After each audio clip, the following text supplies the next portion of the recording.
Bueno, Pablo, digo, nuevas tecnologías más esta cuestión de la satisfacción de ganancia rápida que termina metiendo a chicos que por ahí no están preparados para eso en un lugar que es tal como las redes sociales, digo, tiene ese nivel de adicción, solamente que acá empieza a jugar otra cosa, que es el dinero real y empezar a meterse en un mundo que termina siendo un círculo vicioso en este caso.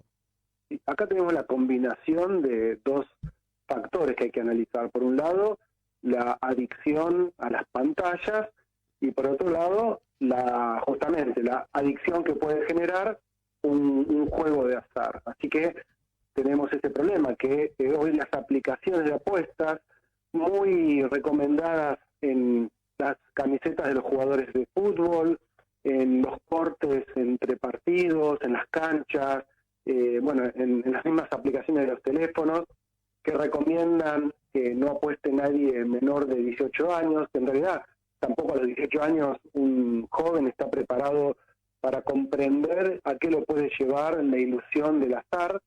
El problema mayor no pasa solamente por los niños y adolescentes, sino la pregunta que yo siempre me hago es ¿dónde están los adultos? ¿Quién está monitoreando el uso de los teléfonos y estas aplicaciones?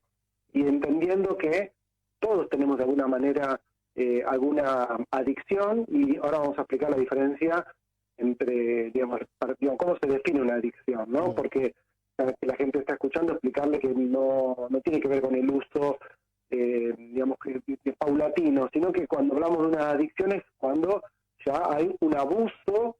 Habitualmente uno piensa que la adicción es a una droga, ¿sí? Lo más fácil es pensar que cuando alguien abusa de una sustancia tóxica se vuelve adicto, pero también se puede ser adicto por el abuso de tecnología, por el abuso de trabajo, por el abuso de sexualidad. Hay un montón de posibilidades que alguien se vuelva adicto. Y en este caso, Pablo, decía la adicción a las pantallas, se suma a eso porque está inmerso en algo que ya a esta altura es habitual en cualquier casa, habitual en cualquier ya adolescente, te diría, tener esa pantalla. Y empieza a meterse por ahí, no por nada usan entre medio de los videos de YouTube, de TikTok, de Instagram, a personajes reconocidos, a influencers, recomendando esto, que también podemos hablar de toda esa cuestión de dudar de la procedencia de ese dinero y decir que sí, bueno. Pero, digo, es difícil escaparse del ingreso, por lo menos a ver que existe ese mundo,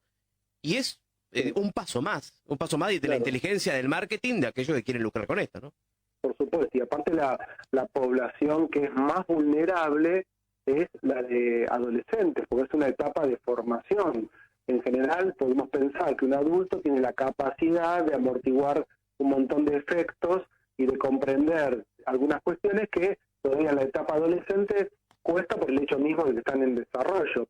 Así que las aplicaciones y los teléfonos, en general, lo que va llevando es a instalar una moda, a instalar por ejemplo, también estereotipos de belleza, no solamente en lo que tiene que ver con las apuestas y los juegos de azar, sino que también tengo muchas pacientes jovencitas con trastornos alimenticios, porque también se instalan estereotipos de belleza, formas de cuerpo hegemónicos, idealizados.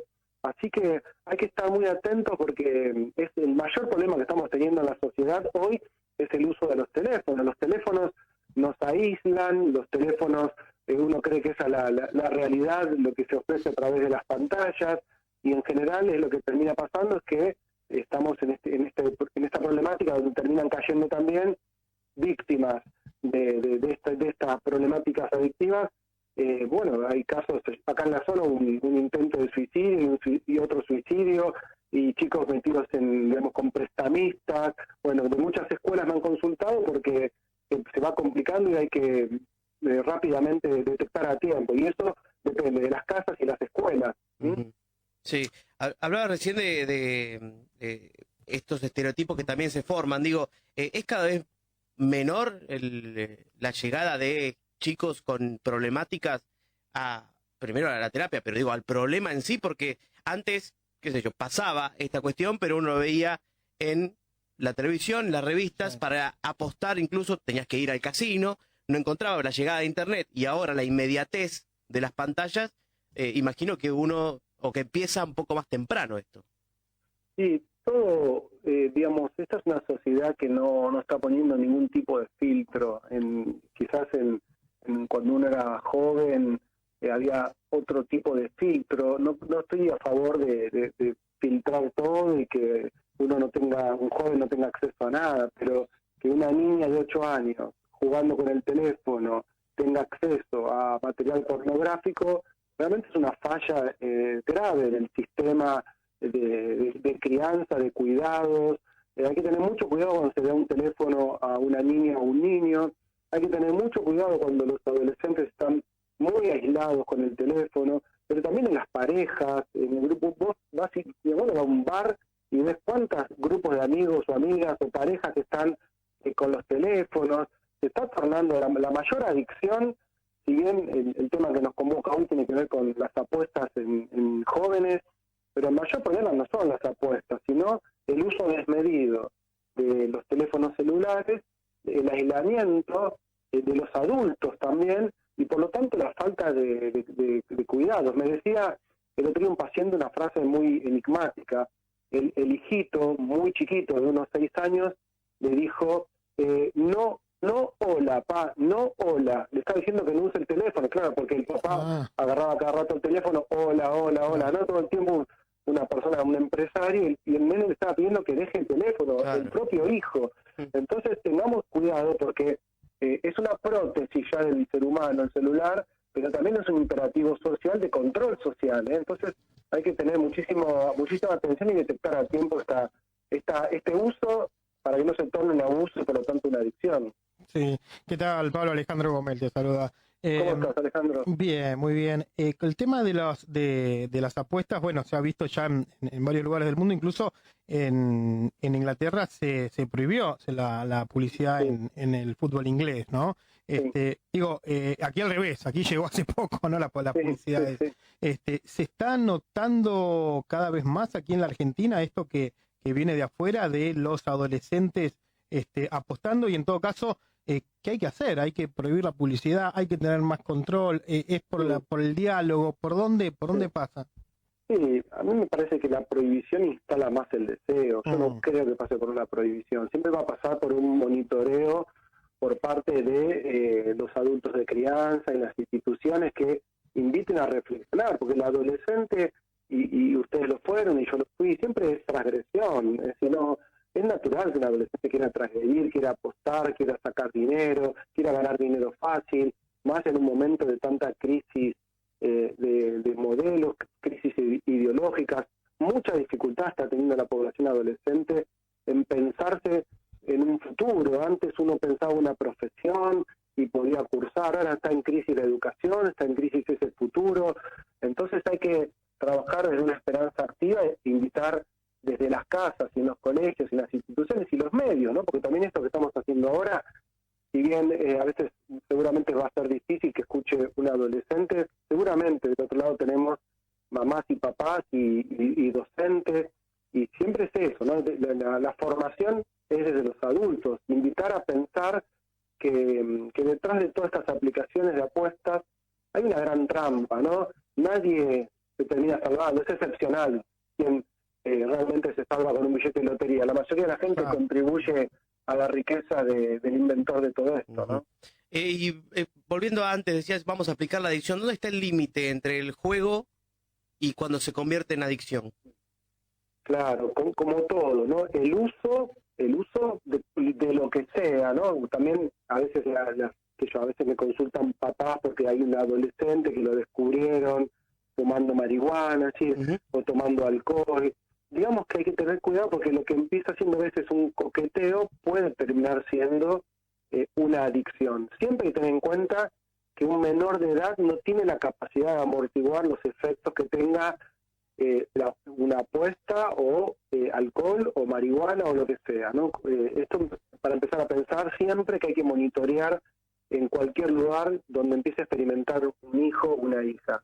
Lo que se está viendo es que no hay un registro de la diferencia entre uso y abuso. Hace poco un paciente me decía, yo tomo poco, y le pregunto, ¿cuánto tomás? Y me tomaré 6 cervezas nada más. 6 litros de cerveza un sábado a la noche no es poco, pero mirara de él era poco. Entonces, siempre tener en cuenta que poco o mucho va a ser también de acuerdo a cómo lo quiera uno leer, ¿no? Entonces, siempre monitorear eso y tener en cuenta que el abuso hace que la persona no pueda hacer, digamos, no tome conciencia. El que está abusando de algo, de una sustancia, por ejemplo, o de apuestas, un ludópata, va a tapar eso, lo va a negar, lo va a naturalizar, y en todo caso ya no vamos a darnos cuenta que un adolescente o un adulto está en una adicción porque va a ir cambiando su conducta, su forma de alimentarse, su aislamiento. Tarde o temprano, cuando alguien está pasando de un uso a un abuso, van a haber signos. Lo que hay que detectar a tiempo esos signos. Ujú, ujú. Pregunto, Pablo, sobre, decías, nos puede estar escuchando papás, nos puede estar escuchando Sí. amigos, docentes. ¿Cómo detectar esa cuestión en un adolescente? Digo, ¿hay alguna forma de saber un cambio de conducta, algo que nos lleve a por lo menos preocuparnos de si está pasando algo? Claro, Así. sí. Siempre que hay una problemática, de lo que sea, y más en niños y adolescentes, siempre tienen la necesidad de ser registrados. Muchas veces los síntomas, cualquier síntoma, es como una señal de SOS. Eso tan pasa en la vida de jóvenes y también en la vida de adultos. Cuando uno tiene un síntoma emocional o un síntoma físico, lo que estamos queriendo es que alguien nos ayude, nos cuide. Siempre es como cuando somos chicos, ¿no? Uno está esperando que venga una mamá o un papá a ayudarnos a sanarnos. Entonces, lo que está pasando ahora es que cada persona está en un total aislamiento, entonces no registra los signos. Lo primero que invito yo a los adultos es salir un poco de sus propias cápsulas, de sus propios ombligos y poner la mirada en sus hijos y en sus hijas. Y van a darse cuenta que a partir de que hay mirada y hay diálogo, si hay un síntoma, ese síntoma va a aparecer. ¿Cuál puede ser el síntoma? Bueno, están desde los primarios, que tiene que ver con las alteraciones en la alimentación y alteraciones en el sueño. Esos son como los más básicos. Después tenés miedos o angustias o ansiedades o más aislamiento o actitudes así como que esconden algo, o también hay que monitorear el tema del uso del dinero. Va de algún lado, siempre la perdiz salta, pero hay que estar atento hay que mirar el campo con atención para ver cuando salta la perdiz, ¿no? Ujú.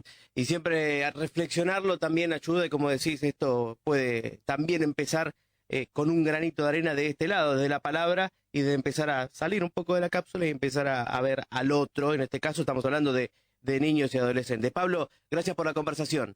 No, por favor, un gusto, que estén muy bien. Pablo Hasta Melicchio, pronto. psicólogo, escritor también, hablando un poco de esto, que como puntapié inició con la adicción.